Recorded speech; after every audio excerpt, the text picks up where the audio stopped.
After God creates us, humanity, in Genesis chapter 1, in verse 28, he calls them to be fruitful and multiply, to fill the earth. And so this thing that he just created that bears his image and likeness, he's calling it to go out and make more things that bear his image and likeness, to create more things that are going to glorify him. And this is pretty typical of Genesis. In chapter 11, he makes plants that are seed-bearing plants because he wants these plants that bring him glory, these plants that he says are good, to multiply. And likewise, whenever he creates birds in the air or creatures in the sea, he tells these animals to go out and increase in number. So he wants his creation to be a creation that continues to grow and continues to bear his glory. And multiplication isn't just procreation in the Bible. In fact, multiplication can be discipleship. In Genesis, we have this idea that multiplication is creation, making more things that bear God's image. But in Matthew chapter 28, we see Jesus saying to his disciples, go out and make more disciples.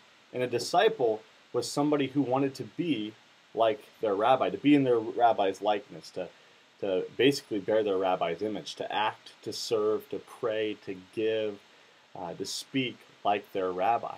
And so here we have Jesus. Of all the things that he could have done when he comes down to earth, he makes disciples, makes more people who he knows will one day go out and try to be like their rabbi, will try to be rabbis themselves and make more disciples. And so in chapter 28, he says, go out into the world and make disciples. Teach them everything I have taught you. He wants his disciples to make more people that are going to point back to him, more people who are going to bring him glory.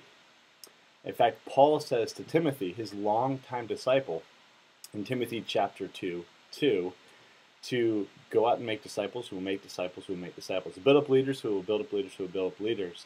He's telling Timothy that I've discipled you, I want you to do likewise. And so as Christians, we are called to embrace this idea of multiplication.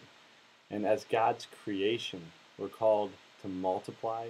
As a disciple of Jesus, you're called to go out and make more disciples who will make more disciples who will make more disciples that point back to Jesus, that point back to our Creator God and give him glory.